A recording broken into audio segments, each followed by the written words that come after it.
Okay, Mayor. All right, I'd like to call to order this meeting of the Salem City Council Rules Committee for February 26, 2026. I'm Julie Hoy, the mayor. Shane Matthews, Ward 3. Vanessa Nordyke, Ward 7. Thank you. And Ian Atchison, City Attorney. So thanks for meeting up for the new and improved and extended City Council Rules Committee. We met, I believe, last month and kind of started going in on some of the rule changes. I don't know that we've made any final decisions on any of the proposed changes. I think there was one issue regarding limiting the amount of time pursuant to the council rules. The council rules currently provide for a 30-minute period under item 2 and a 30-minute period under item 8 for public comment. We had some discussion on that. I didn't pick up much desire to pursue any change to that rule or any particular desire by the committee to enforce that rule. So at this point, I'm tabling that, but if the committee or a member of the committee would like to bring it back up for discussion, we can certainly do that. And and there's Councilor Gwynn. See if I can get her in the meeting.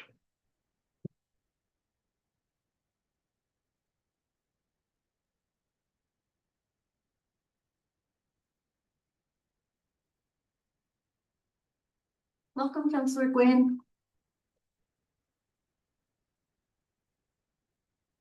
Hi, Councilor, can you hear us? Okay. Great. Okay, just so you know, you're muted. Just so I know what? I didn't hear that. Just so you know, I saw that you were muted, but your sound is working well now. Thank All you. right, so we just kind of started the meeting. I was just talking about the rule for public comment that allows for 30 minutes of public comment at the beginning under item 2 and then 30 minutes under item 8. During our meeting last month, we had some discussions on that, but there wasn't much of a consensus to either change or, by way of practice, enforce the rule. So my going forward, I'm not going to raise that issue again or suggest any changes to it. But if the committee would like to pick that item up again for more discussion, you're more than welcome to. And you don't have to make that decision now. You can bring it up later on if you like. Can I just ask a question about that rule? Yes, sir. Okay. I can't remember.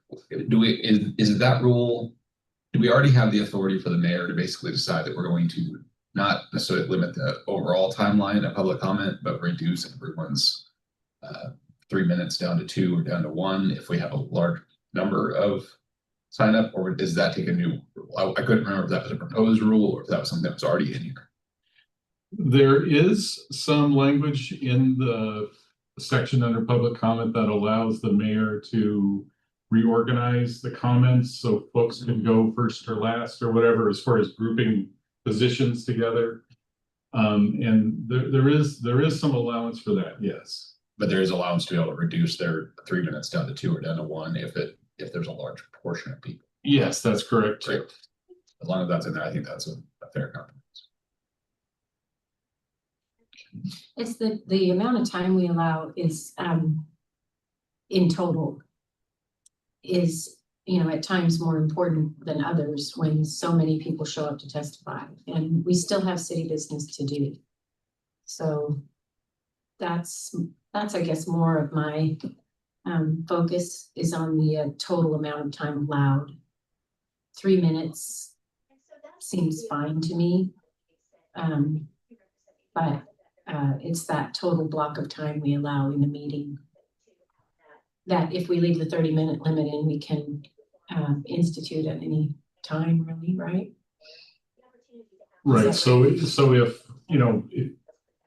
if you're concerned about making sure we get agenda items completed, but still allowing all the folks to comment that they want to comment, other than just enforcing the 30-minute rule, the mayor does have discretion to say, okay, because we've got 50 people signed up, we've only got a half an hour to do this, we're going to allow each person 2 minutes. Mm-hmm.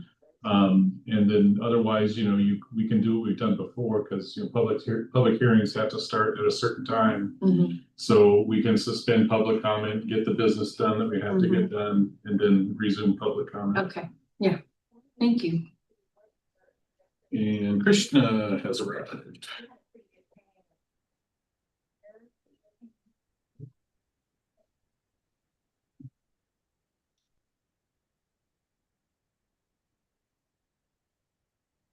Welcome, Krishna. Mm. We voted you off the island. Okay, so. Thank you. So I'm gonna try to share my screen and put up a copy of the proposed changes to the rules.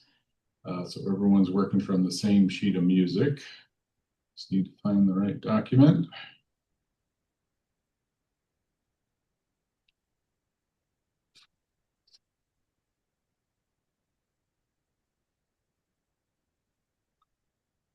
Okay, there we go.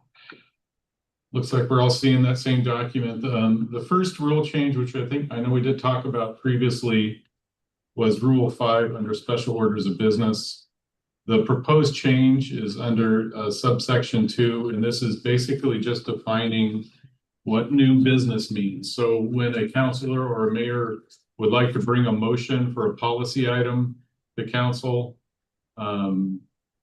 the rule talks about it's an item of new business, and that's always been a little bit vague as far as what that means. You know, if there's an existing agenda item and a member of council wants to change the recommendation from, you know, approve this subdivision with these 10 conditions to approve these subdivisions with these 12 conditions and adding conditions, that's not the type of motion that must be submitted in writing the Tuesday before the meeting. That can be brought at the meeting, you know, during council deliberations. Of course, councilors are welcome to submit that in writing to us beforehand, and we can get that out.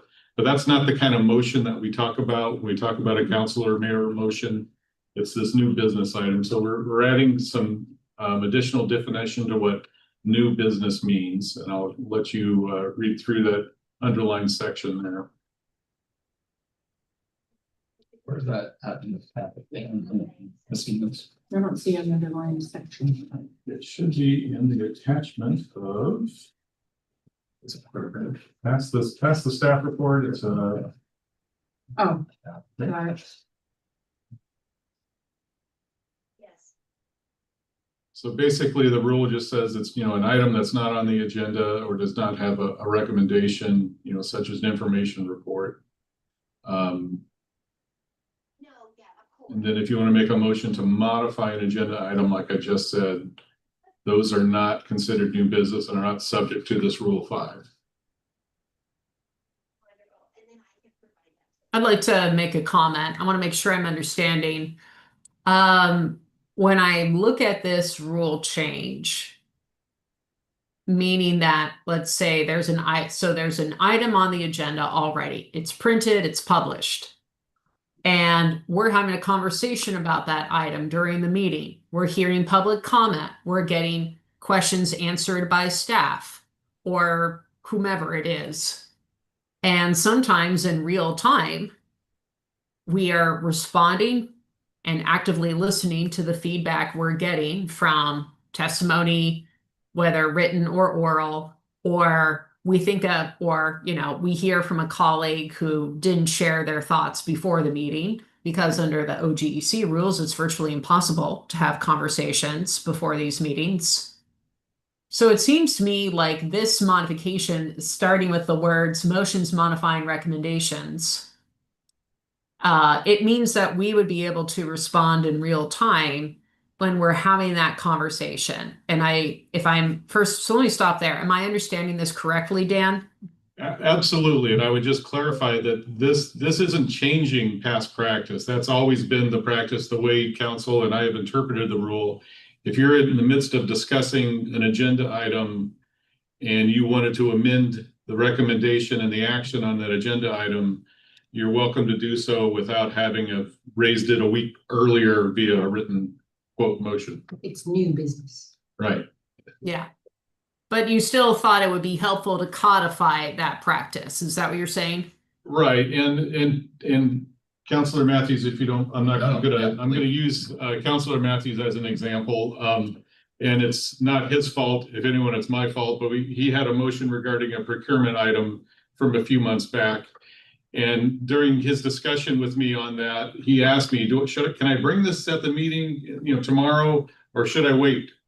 And we had an agenda item on the council agenda regarding procurement. And his motion was closely related to it and in furtherance of the information that was in the report. And at the time I was like, nah, go ahead, you can bring it, in relation to that information item. And I think I had a couple members of council kind of, raise an eyebrow, and I know there was a couple members of the public who have commented that violated council rules. And I felt bad for Councilor Matthews because he was trying to do the right thing, and I thought it was okay and said, yeah, go ahead. So this is to clarify that, if I want to go make some new policy initiative or make staff go do a ton of work on something, I can't bootstrap my motion onto the back of an information item. I've got to bring it as a separate, quote, new business motion. If that makes sense. And that wasn't your intent. No, I get it, yeah. But that's what we're trying to make sure it doesn't happen, because I think the intent behind the whole rule is not so much public awareness of this new business, it's council member awareness. So we're not surprising each other by bringing an item of substantial policy import without letting your fellow councilors know what's coming. I think this makes all kinds of sense. The way that I see our council respond in real time to information as we're able to discuss it as a group with everybody present, as we're able to, adjust basically as we receive information during the meeting. I always learn new things during meetings, even if there's a staff report. Almost invariably, we get great questions from our colleagues that deepen my understanding of what's before us. So I think this is an excellent addition. Do we want it to say shall or should, though? Because the way that's worded, any member of council requesting that an item of new business be placed on the agenda should submit that request. So that says it doesn't have to be, right? Which line are you looking at? Oh, the first Under- one. There it is.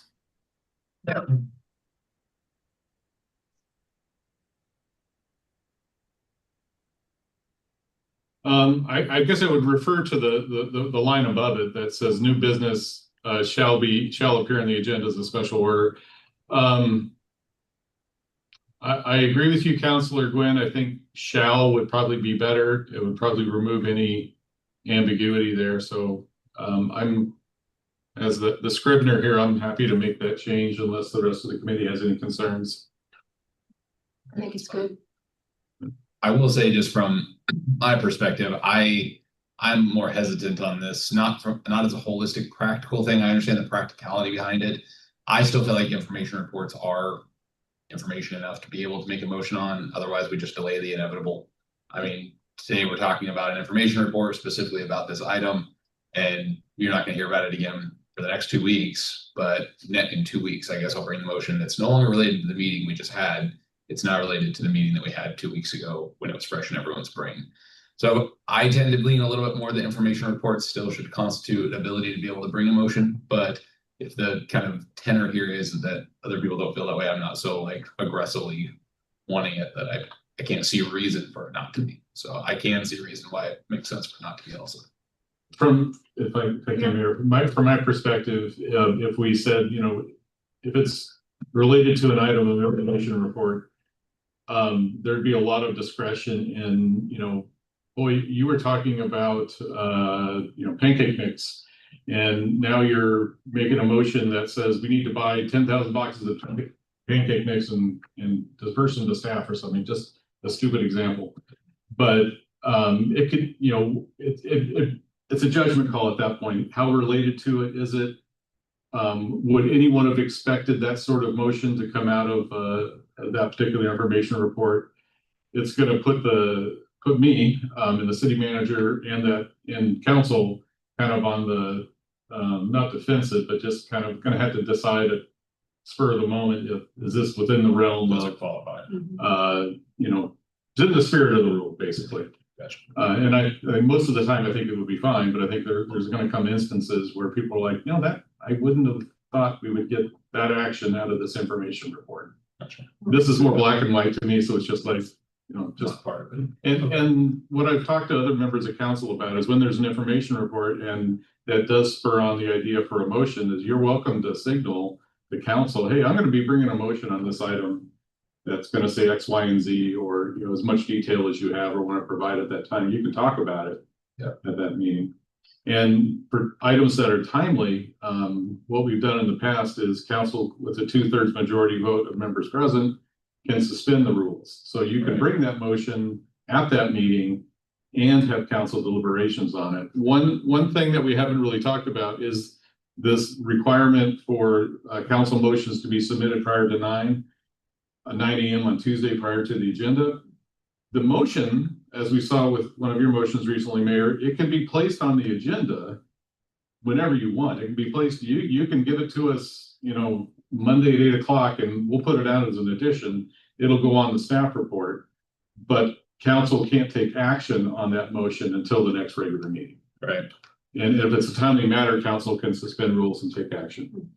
All right, yeah, like I say, I'm not so hard set on it that I don't see the reason behind it. I will say it's unfortunate the way that our current distribution of information works. The information reports come after the context of that Tuesday at 9 o'clock. So if you wanted to bring a motion based on the information report into the content of it, and you wanted to have it submitted in a timely manner, you really lose that ability because so often our information reports are coming that Wednesday or Thursday. I would say that's not accurate. We provide the final published agenda usually on Wednesday or Thursday prior to that council meeting. We do provide you the draft agenda, which of course it doesn't give you the advantage of seeing the actual reports until the previous Friday. So yeah, I guess there's some truth to that. Yeah, I like I say, I'm not so hard set that I can't see the reason behind this. I'd like to amend the motion to include butter and syrup. Whipped, please. Do we have committee consensus on the change with the addition of shall where should is now in the second sentence? Great. Yep. Let's move on to, let's see, Rule 8, General Decorum. Okay, so the first big change here is proposing to remove this subsection regarding removal of any person. And later on, you'll see replacing it with a new proposed rule 8.1 named removal of any person. The reason to just remove this section is the new rule is a bit longer and more comprehensive. And this version of the rule doesn't really comply with practice, nor does it comply with the requirements under recent case law for removing people from council meetings. I'm going to slip down to Rule 8.1, the new proposed rule, so we can talk about that now, that we can go back to the section regarding the presiding officer in just a moment. Okay, so I plagiarized this heavily from the city of Portland. The city of Portland had the good fortune of going through several instances where they had unruly meetings, where they had to suspend meetings, terminate meetings, eject people from their meetings. They got sued several times over that. And their rule, and now our proposed rule, is modeled off of the insight they gained from those court cases. But essentially, it basically says in order to eject a person from a meeting, they must cause an actual disruption. And we've talked about that a bit before. So a momentary outburst or momentary clapping or applause or booing isn't enough to cause an actual disruption of a meeting. If it's a sustained thing, so council can't restore order and continue the meeting after there's no set time limit, but after a minute or so, then you would probably have the authority to ask that person to leave. And if they don't leave, you could remove them and essentially trespass them. Would that include like repeated outbursts? Like over a period of time? The same person? Yeah, I know exactly what you're saying. That's a little bit more difficult because again, if it's just a 1 or 2 word thing and they stop and then 5 minutes later they do it again, that length of disruption is so small it doesn't really constitute a disruption. There's other things. It depends on what type of outburst is it. Is it profanity? In that case, we can take a little bit stronger stand just because of the potential for us to get fined with the FCC and that sort of thing. You know, if it's so frequent and reoccurring, then it's probably easier for us to require someone to leave.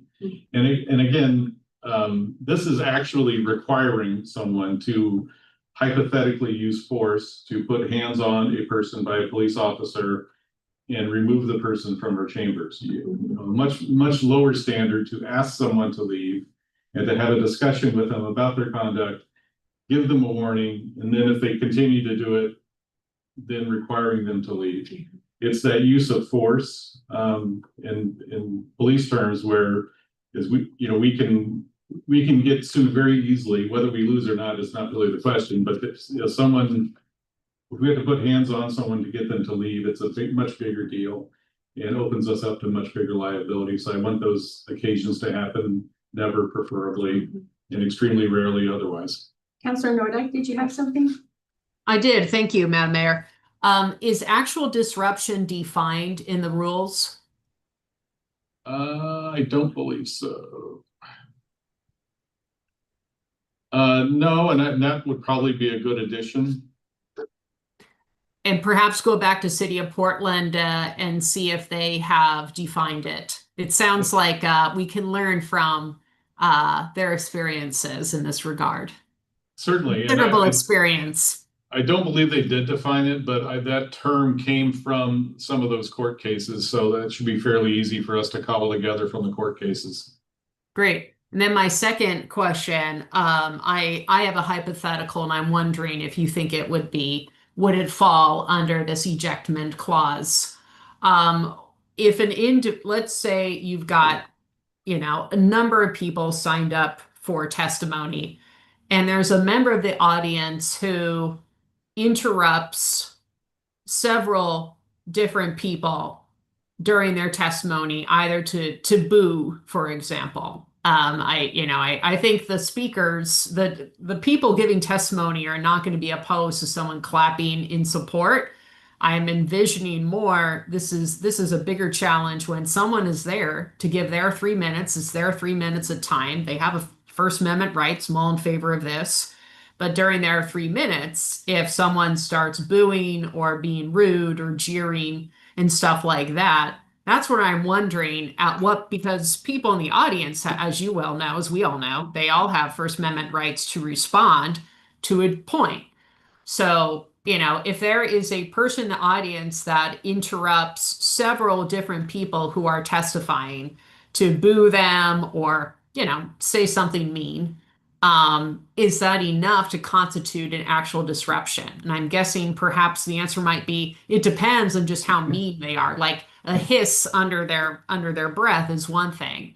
But if someone is, yelling and screaming at someone, because we have had that happen, we've had people yell at other people who were there to give their 3 minutes. And I find that bothersome. I think, and I appreciate when Madam Mayor has tried to say, let's not interrupt people. That feels like a really basic human, respectful thing to do, but we're not always seeing that. And I think everyone should have a right to speak, but interrupting other people crosses a line for me. But does it cross a line legally is my real question. Obviously, interrupting person speaking or a member of council speaking even once would be a violation of our decorum rules. So we can stop and admonish them and ask them not to. Again, I think a single instance of that is not going to be an actual disruption. It's not preventing us from conducting the meeting. It's just making it a little more cumbersome and a little less polite. I think someone who continually shouts over someone speaking, more than just one or two utterances, at that point to get to the level of an actual disruption where we could remove them. And tactically, I think the way to address it is to, pause the meeting for a second, talk to that person. Maybe if the presiding officer wants to do it, or we can direct staff to talk to them, distract them enough to get them to the next speaker at least. Yeah, I think that is key because I'm noticing under this rule, a key clause is the part where it says after they've been told to stop doing it. Right. Sorry. Right, so that was yeah, one of the after key parts first in the having- court cases. I'm sorry, Counselor, please go ahead. No, I was just trying to say, I was just going to quote the part where it says, after first having been warned. And I think that's key. So yes, either the presiding officer or someone in staff has to warn that person. And I would encourage, so just so everyone else is aware in the room, if we have an individual staff member quietly going up to that one person, if there's only one person in the room who's interrupting other people while giving their testimony, that's fine. But if we're in a situation where there are multiple people who are interrupting, it may be more appropriate for the presiding officer to say something, because that's a blanket rule that applies to everybody. Hey, do not interrupt. This person is here to testify. You are interrupting. Anyone who is interrupting testimony is going to be asked to leave. So this is your one warning. I feel like something like that might be appropriate to help set a tone. But am I off base here, Dan? No, I think you're right in line, and I think we've seen that occur over the last several meetings. And I think there's a judgment call there with presiding officer about, Yeah. Do you want to say, I'm warning you, versus, hey, I'd like everyone to be polite and not interrupt. And then once people aren't polite and start interrupting, then it's a warning, and whether it's a group warning or to an individual, it depends on the circumstances. And it's also subject to, I don't know, people. Like some people are just more, what's the word, commanding or something, or forceful Mhm. than others. And one person in particular comes to mind who's continued to yell at others, and no one was really willing to approach her to ask her to stop.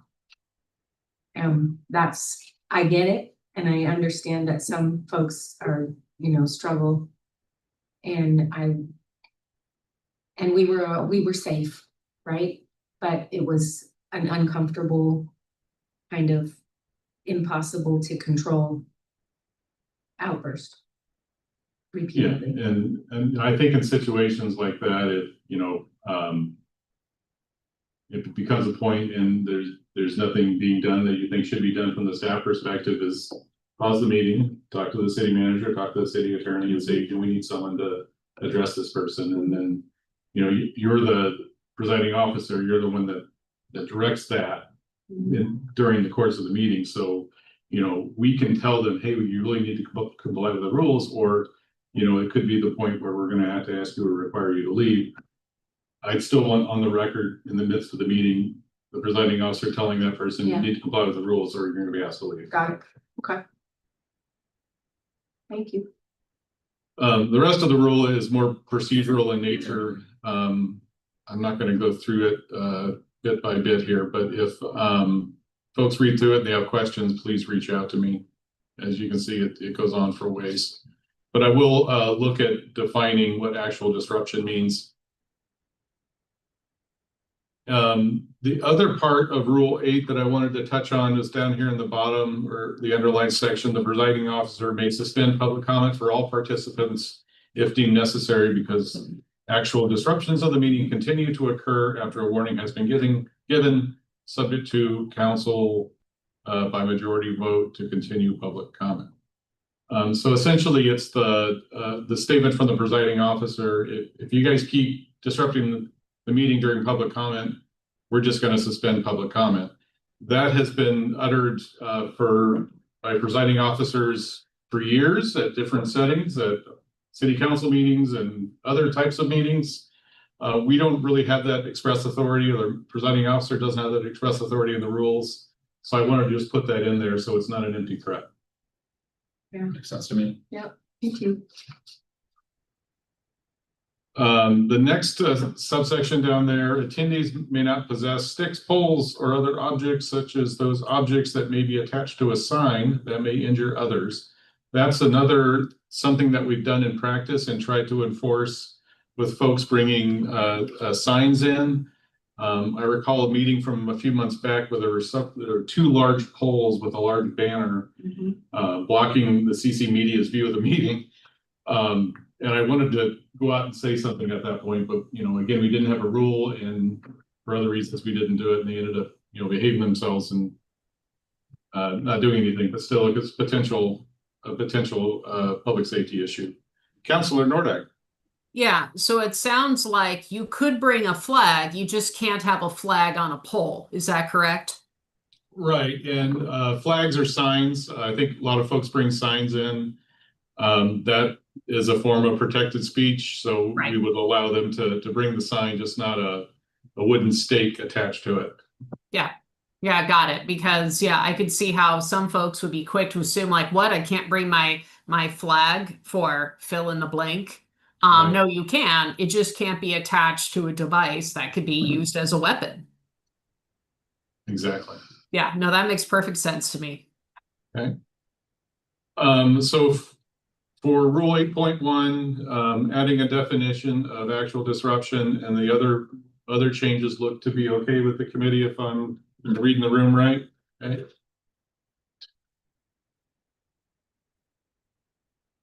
Sorry for the scrolling. Public comment, Rule 15.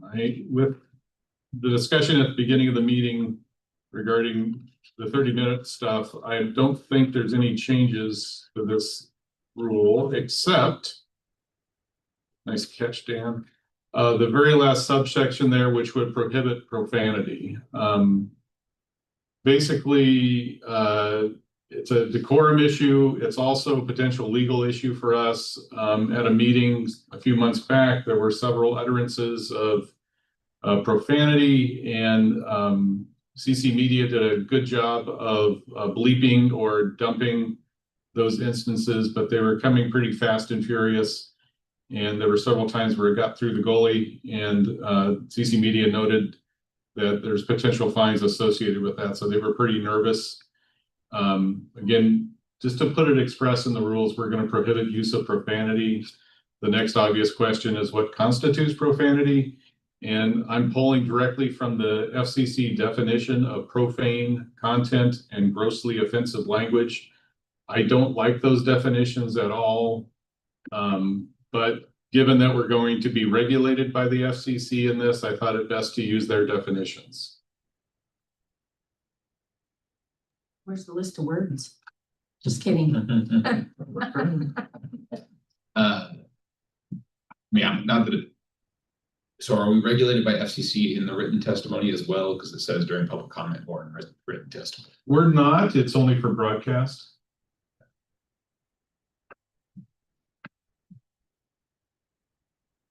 Any point of discussion on that, or is the committee okay with this rule? Okay.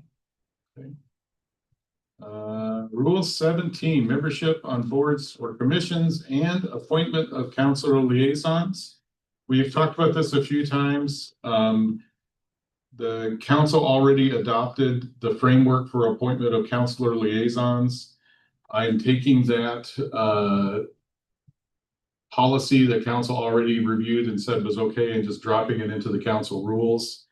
This would be an opportunity for the committee to recommend changes to that if you'd like. Some of the high points from this is we don't always have a councilor liaison for all boards and commissions. It's generated by a request by the board or commission, a request by a councilor, or just a general desire by council to have a liaison for a particular group, and has some of the guidelines there and when it would be appropriate to appoint a liaison. Scroll down a bit there under number 4.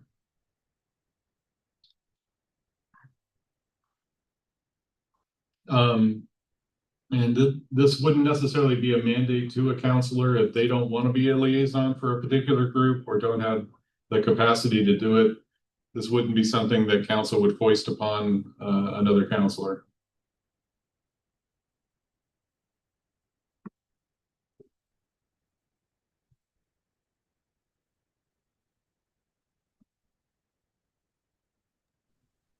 Dan, I have a question. I don't know if it's addressed in here already. When you have a member of council liaising to a specific group, do we have rules and do we need rules that talk about you are there in your capacity as a counselor. You're not speaking on behalf of the entire council.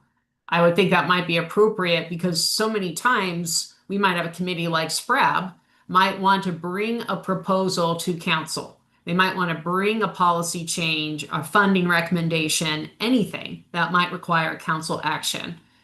Do we want that counselor liaison in that meeting saying, oh, we'll definitely support that, or I'm sure council would support that, or I'm sure council would oppose that? I could see how that could create an issue. I think you should be able to speak in your personal capacity, like, well, I think this is a great idea, and if it were brought to council, I would vote yes for it. I'm just giving up hypothetical scenarios here. I just don't want the counselor liaison to be in a position where they feel they have to try and speak for the council, and I also don't think it would be appropriate for them to do so. So, those are my thoughts. What do you think? I agree with that thought, and I have other concerns about the counselor liaison role.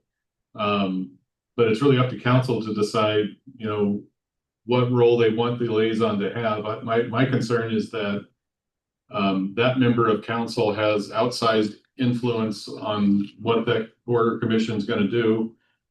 Even if they're just representing themselves, they're not representing council. They're saying, I think that X committee should really be looking into these issues, and this should be important to them.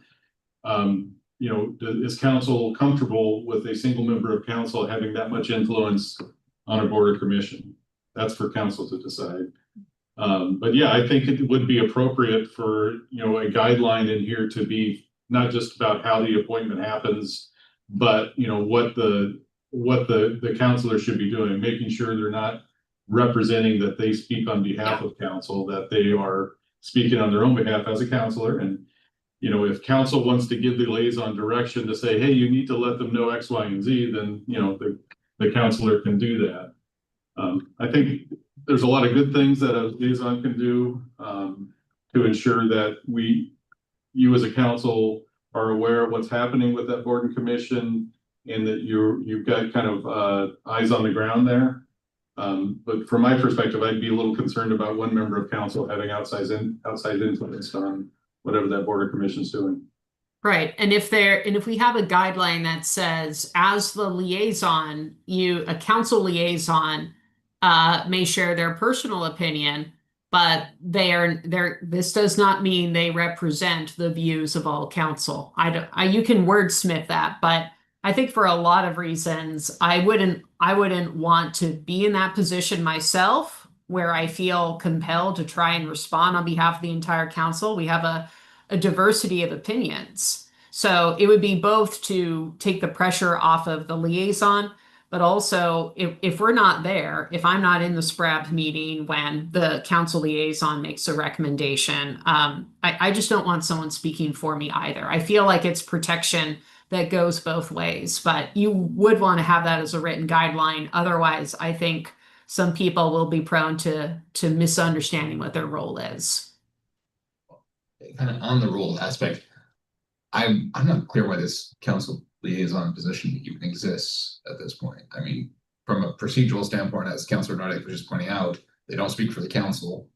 It requires the authority of the council to appoint them to this group, yet they could just go appoint themselves to this group because they don't want to speak for themselves. I don't need the authority of the council to go speak as the councilor for Ward 3. So I'm not sure why any of the procedural aspect matters or why the position matters if the position doesn't speak for council. And so, which I agree it shouldn't. And so, but then if it shouldn't, then why should it exist in the first place?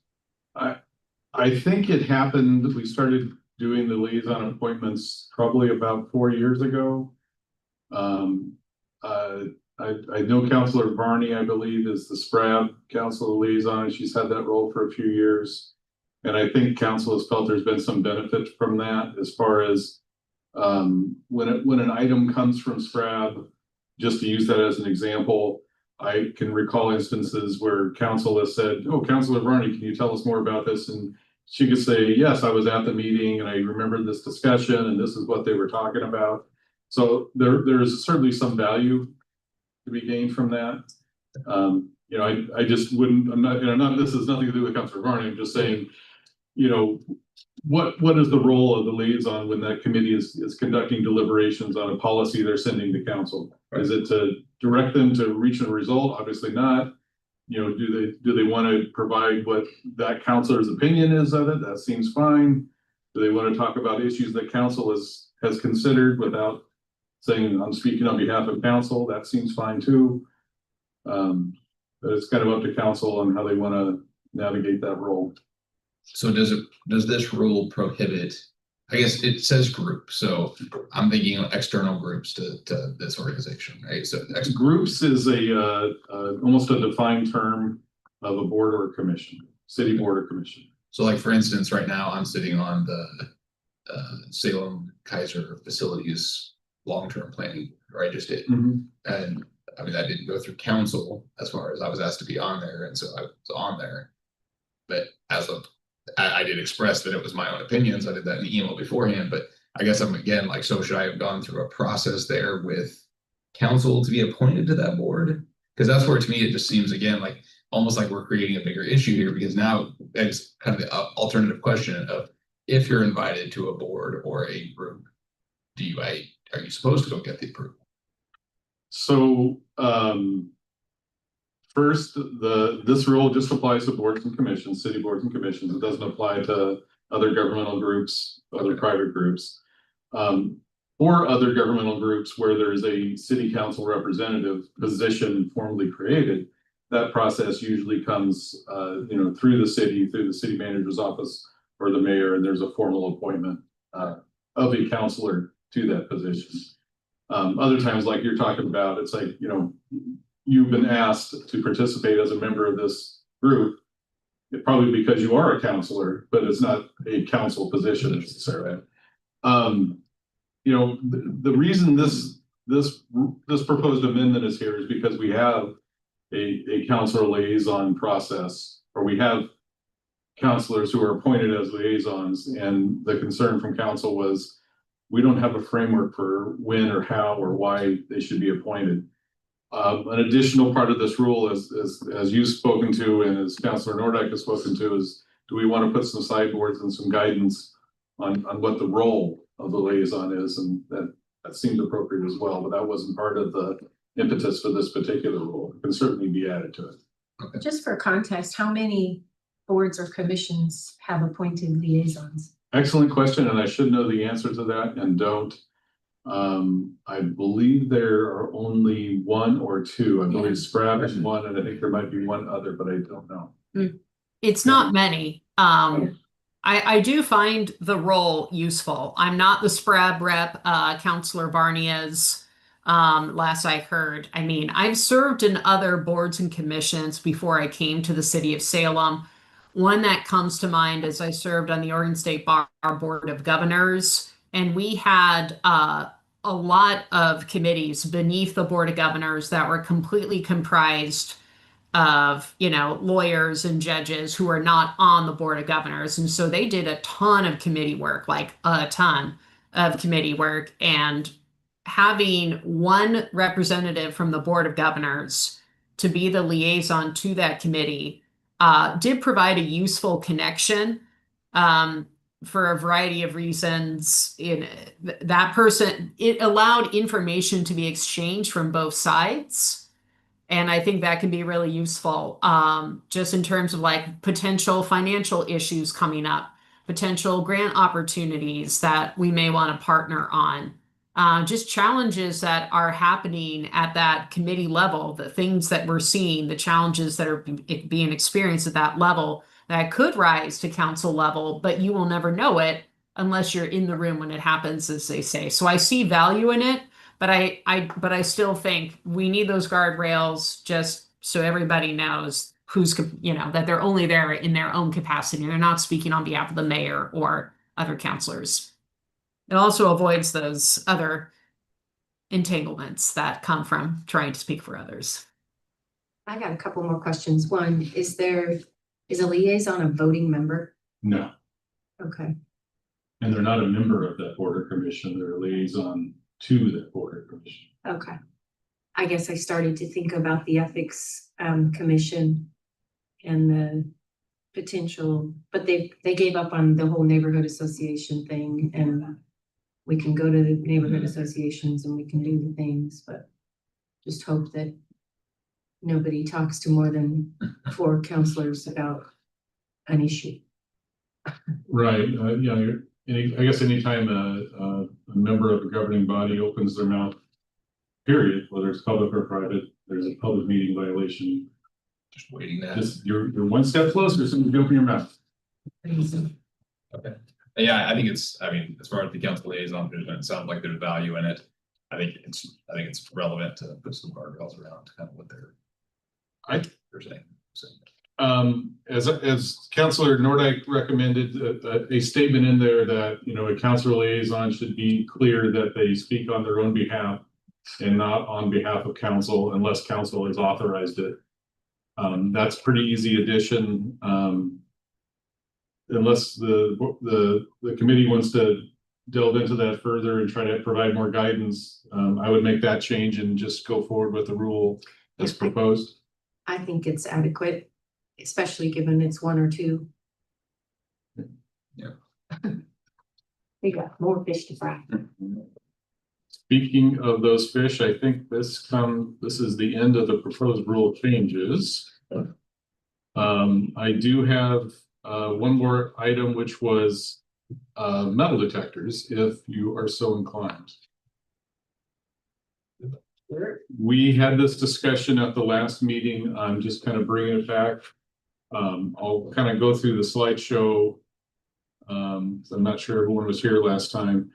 So one of my fine young attorneys who is new to municipal government put this together. So this reads more like a brief to the Supreme Court than it does to a public body presenting on an issue. So I apologize, but it's a good set of information here. So in order to have metal detectors at a public meeting, comes the need to potentially pat down and search members of the public who want to enter the meeting. So there is a Fourth Amendment search and seizure issue. Luckily, this isn't in the criminal context, it's the administrative context. So we have authority to require people to go through a metal detector and potentially pat them down. That's a voluntary thing. They can opt not to, but they can also opt to not enter the room if they don't go through that process. So long story short, we can do it. We've got to adopt a policy for it.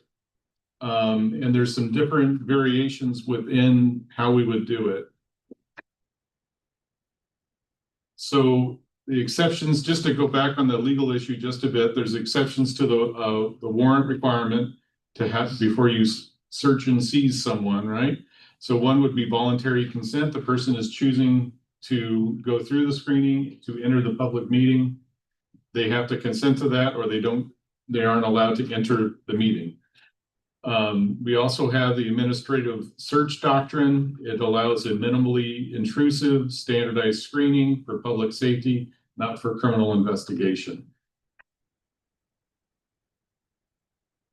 How voluntary consent works: a person may submit to a metal detector search or leave the premises. Doesn't seem like much of a choice, does it? But it is a choice. When a person is informed that they have the choice not to consent, but proceeds through the screening anyway, courts treat that as an implied voluntary consent.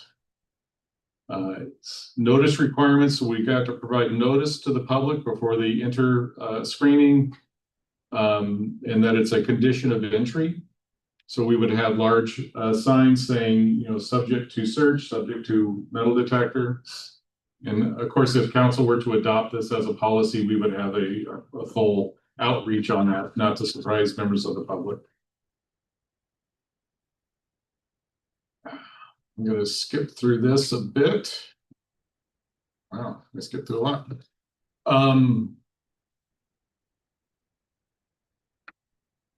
My facilities folks put together some slides on whether or not it's a good idea. This is easy for someone who's not sitting up on the podium to decide that it's not necessary, or folks who don't have to attend those meetings. But it might come as a bit of a solace to the folks here that incidents like people using weapons or firearms at public meetings is extremely rare. It doesn't happen often, but when it does happen, it gets a large amount of press, and so they become very forefront in our mind. But just so we know that the incidence of someone actually coming in and making an active threat with a weapon is pretty small. So there's different types of metal detectors. There is the walk-through metal detector, or the WTMD.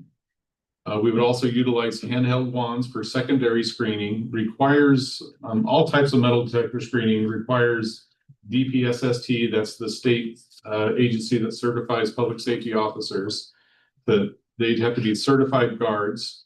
We do not need police officers there doing the screening, and the police officers do not want to be involved in that, and we don't want them to be involved in that because this is not a criminal search, it is an administrative search. So we would have security guards doing that. The Hey, Dan, yes. I'm sorry, I have to leave. I have a 4 o'clock meeting at my office that I cannot reschedule. I'm so sorry I'll miss out this last bit. Thank you, folks. Enjoy the rest of your meeting. Sorry, I have to leave. Thank you, Counselor. Thank you. So there's a couple different kinds. There is the white or open gate format. And there's a different type of metal detector. It's not the old fashioned metal detectors where a set of car keys would set it off. You can change the sensitivity and what it's searching for larger items that are more likely to be weapons. So if you've gone through the TSA screenings, they have the more modern metal detectors. So in most cases, you don't need to take your watch off and your belt off to get through the metal detector. Those sorts of things make it a lot easier to screen. It's less intrusive. But things that are more likely to be weapons are the things that will be identified through the metal detector. The biggest issues administratively for this are, getting the policy adopted and getting the area set up, because there's going to be a queuing area because there's a little bit of a backlog as people are coming through the metal detectors. The security staff that are necessary for the metal detector operation. Our recommendation would be that if someone has an item that can't go through the screening, some type of a weapon, that we do not become custodians of that. We're not going to have a gun coat check at City Hall. If someone has a weapon, they are welcome to leave and safely secure their weapon elsewhere and come back. That means most likely it's going to end up under the seat in someoe's car, which is not a good thing. But I'm more comfortable with that than someone bringing in their 38 and us holding on to it for safekeeping. So we're still kind of working through the staffing model. Most likely we're going to need 2 security guards, one to operate the walkthrough and monitor that and manage the folks who are coming through. And then a second security guard to wand people if go through there and they say they don't have any metal objects on them, but they're still setting off the detector. Plus, if there's also a female that needs to be patted down or searched, you would want a female to do that. So most likely you're going to need 2 security guards to operate that, and that does drive the cost a bit. I believe cost is in here. If not, I'm going to rely on my recollection. Yeah, it's on there. So, that did we?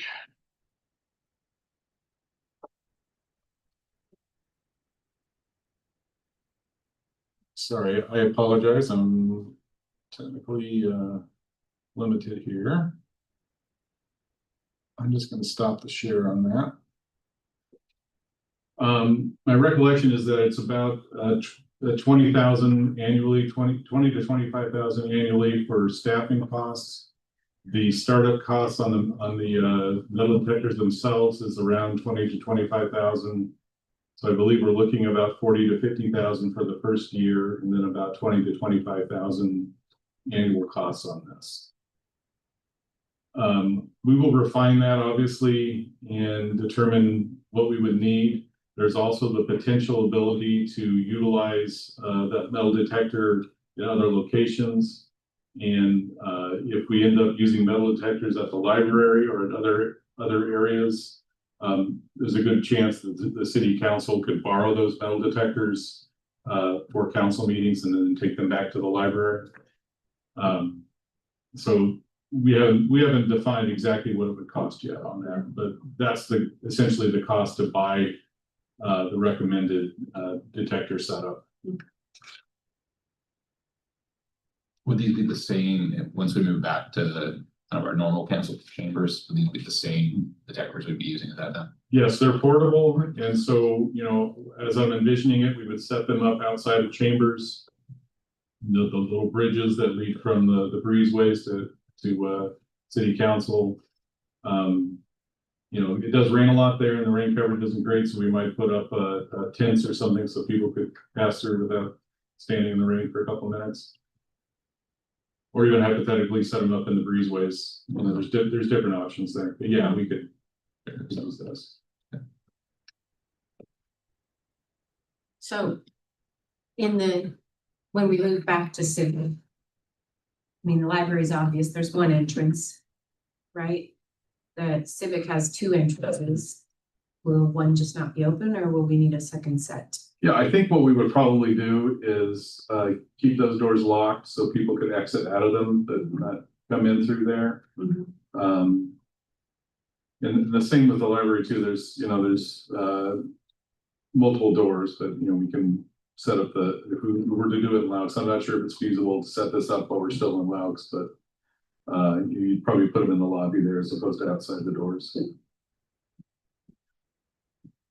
So I guess what I'm looking for at this point is this something that the committee wants to recommend to council that we pursue either in the short term or at Civic Center when we move back in? Personally, I think a short-term discussion, like soon, I don't know, not immediate, but there have been concerns voiced by other counselors, and I would hate to not acknowledge that. And if there's concern in the current space, then I just want to hear from them, how everybody's feeling. If nobody feels like it's an imminent need, then we wait till Civic.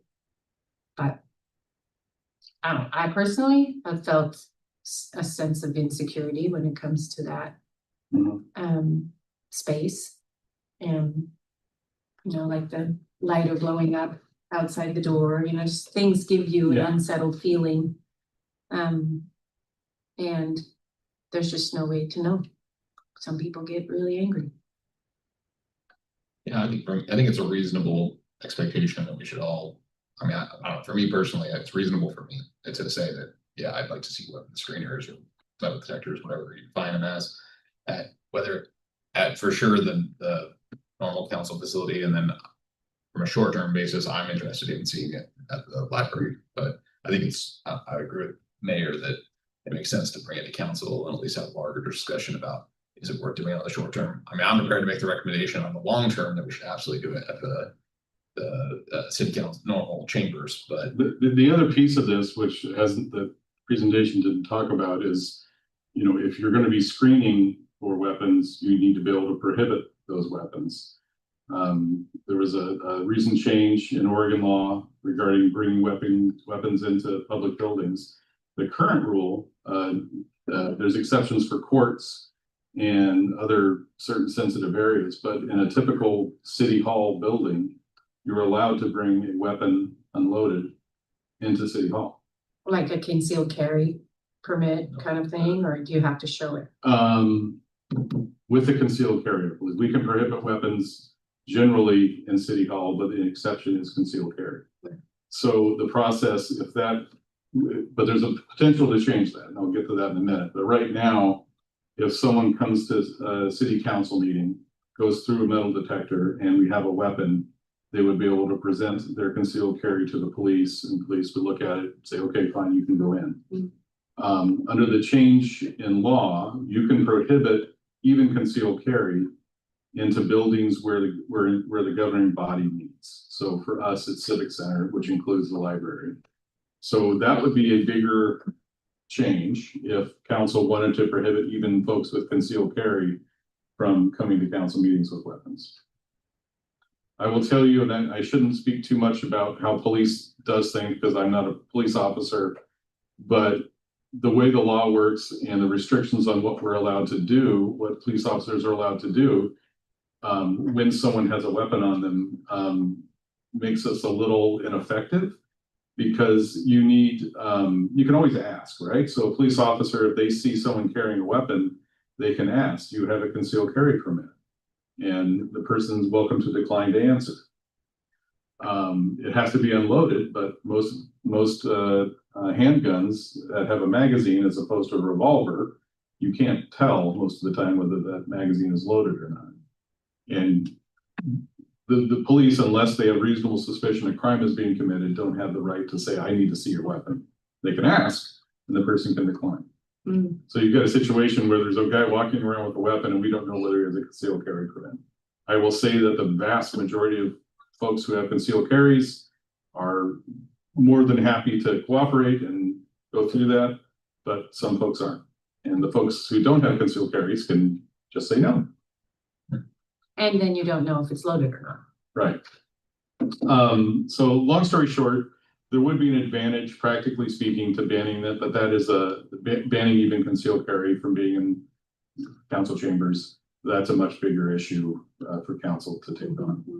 There's politics involved in that.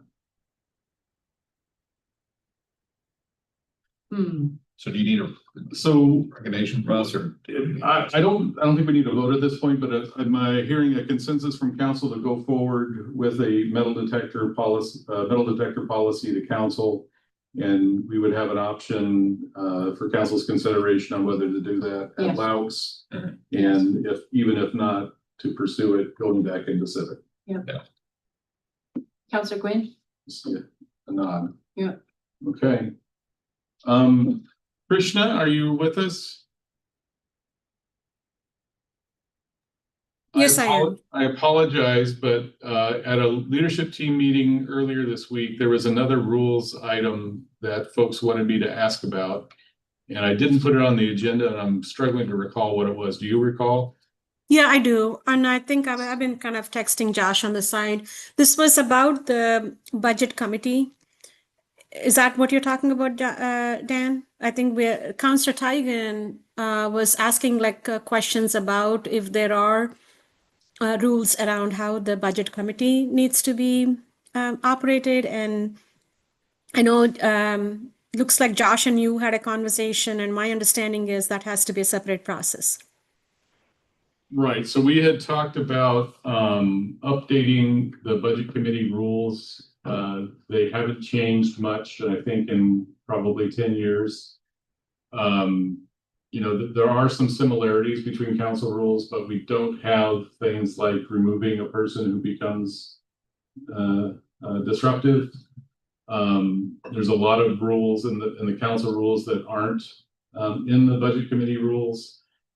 The problem is at this point we would to amend their rules, the budget committee needs to do that, and it's going to take up a lot of valuable budget committee time that it's probably better spent talking about the budget. Are you talking about someone being disruptive on the budget committee or in the room? Probably both, but Yeah.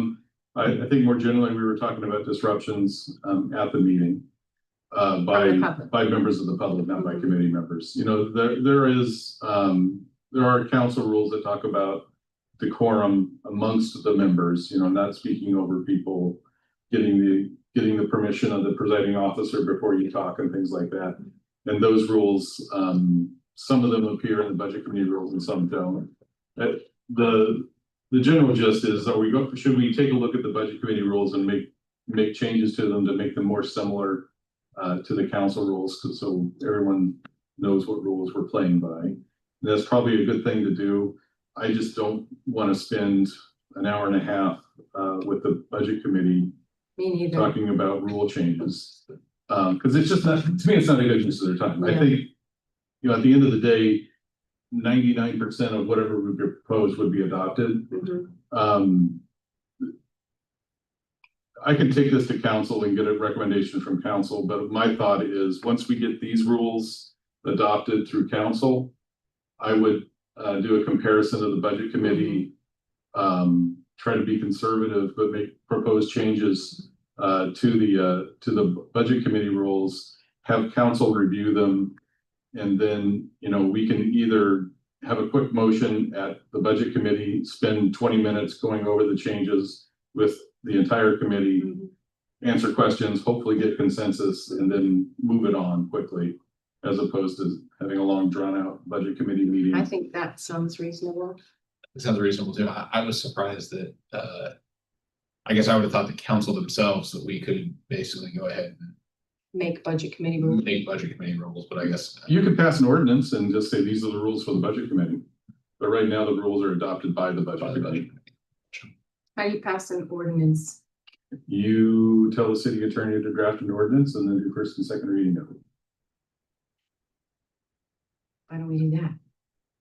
There might be, was it 9 members of the budget committee who are like, hey. So first asks. So Dan, I just want to make sure, was that the topic that you're talking about from the leadership team meeting? Yeah, Because I think so. Okay, so a couple of other things that I would like to add, and this was brought to my attention by a couple of budget committee members, 2 or 3.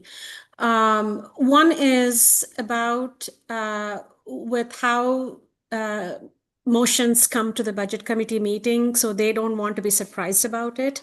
So do the same rules apply to the budget committee too? So I think that was one of the things. And then also, so that's the first point. The second point was when you look at the other cities and the number of budget committee meetings they have versus like how we do, I'm not asking us to reduce the number of meetings, but we do have like a lot more than other cities, and that's okay. That's a good process.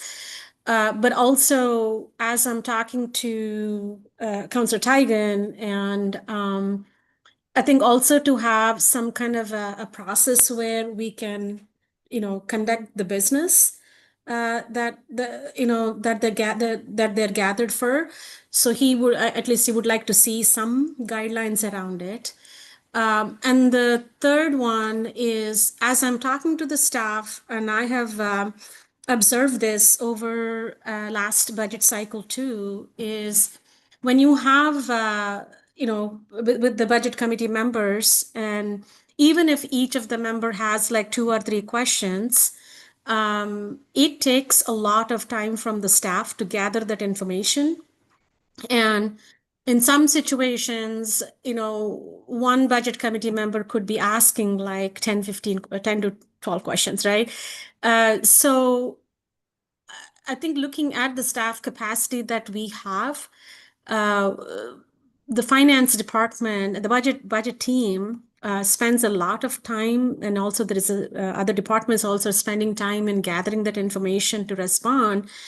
So that's also another question that I have is, I know there is a 1-hour staff rule, and how does that apply to the budget committee? And we rarely follow that process, but by just looking at the capacity we have in the budget team, and I think that is also another topic that I would like to talk about.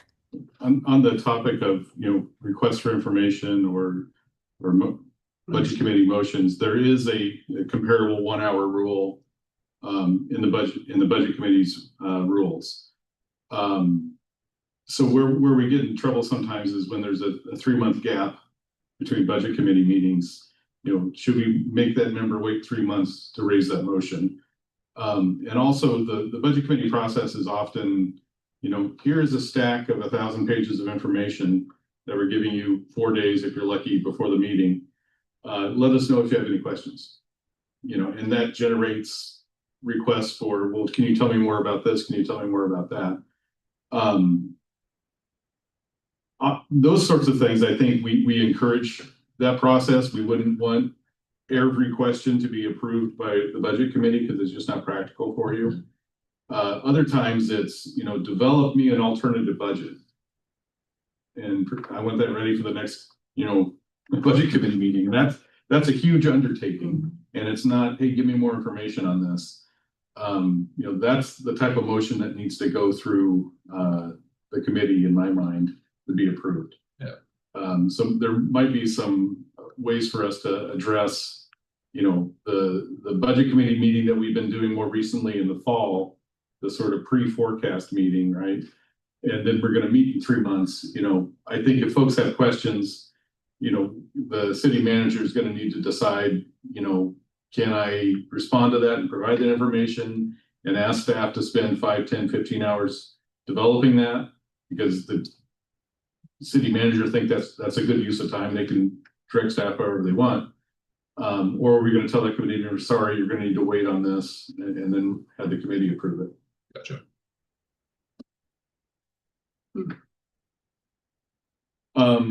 So do you need something from us on that topic?